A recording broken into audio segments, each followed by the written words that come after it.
আসসালামু আলাইকুম গাইস, আপনারা সবাই কেমন আছেন? আলহামদুলিল্লাহ, আমিও অনেক ভালো আছি। তো আজকে আমি আপনাদের মাঝে শেয়ার করব টমেটো ভর্তা। তো টমেটো ভর্তার জন্য অবশ্যই টমেটো লাগবে, আর আমি টমেটোগুলোকে ধুয়ে নিয়েছি। এখন আমি দুই ফালা করে কাটতেছি।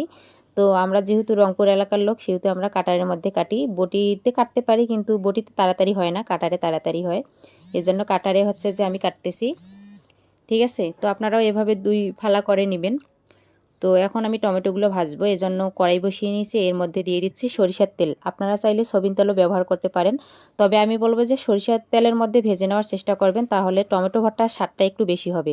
আর আমি কেটে রাখা টমেটোগুলোকে লবণ আর হলুদের মধ্যে মেখে নিয়েছি। আপনারা লবণ আর হলুদের মধ্যে মেখে নেবেন। তো এখন আমি সবগুলো টমেটো তেলের মধ্যে দিয়ে দিচ্ছি, দেখতেই পাচ্ছেন। তো এখানে আমার 1 কেজি টমেটো রয়েছে। যেহেতু আমি টমেটো ভর্তাটা খুবই পছন্দ করি, এজন্য আমি টমেটোর পরিমাণটা একটু বেশি করেই নিয়েছি।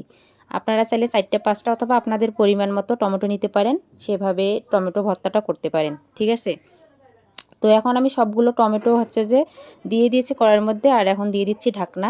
ঢাকনা দিয়ে নেবেন যাতে টমেটোগুলো সিদ্ধ হয়।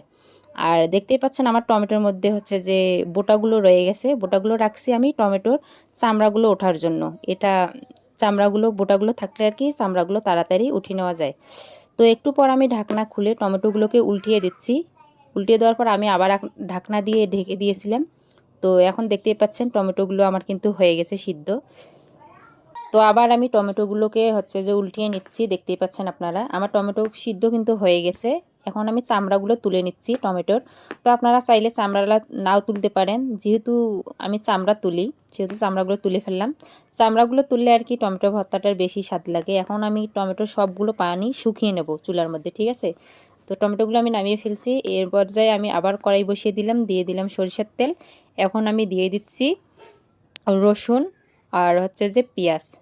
তো আপনারা চাইলে আপনারা কম বা বেশি করে নিতে পারেন। আমি আমার পরিমাণ মতো রসুন আর পেঁয়াজ কুচি নিয়ে নিয়েছি। এগুলো এখন ভাজবো, ব্রাউন কালার করে ভেজে নেব, বেশি পোড়া লাগাবো না। বেশি পোড়া লাগালে ভর্তাটার স্বাদটা ভালো লাগবে না, তিতা লাগবে। ঠিক আছে, তো আপনারাও হচ্ছে যে ব্রাউন কালার করে ভেজে নেবেন। দেখতেই পাচ্ছেন আমার পেঁয়াজ কুচি আর রসুন ভাজা হয়ে গেছে। এখন আমি নামিয়ে নিলাম অফ ক্যামেরায়। ঠিক আছে, এর মধ্যে আবার দিয়ে দিলাম আমি কয়েকটা শুকনো মরিচ। টমেটো ভর্তার মধ্যে শুকনো মরিচ দিলে স্বাদটা একটু বেশিই লাগে, আপনারা শুকনো মরিচ দেওয়ার চেষ্টা করবেন।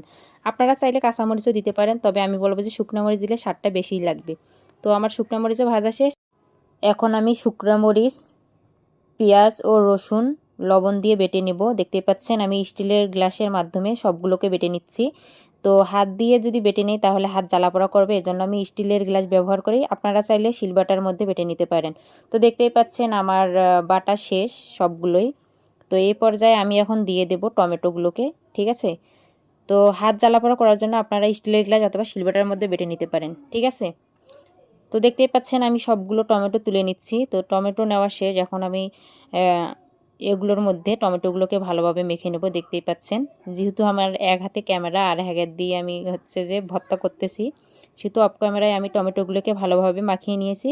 এ পর্যায়ে আমি আবার দিয়ে দিলাম সরিষার তেল। ঠিক আছে, সরিষার তেল দিয়ে আবার ভালোভাবে মাখিয়ে নিলাম। তো দেখতেই পাচ্ছেন এখন টমেটো ভর্তাগুলো তো অনেক স্বাদ হয়েছে, আপনাদের কি বলবো।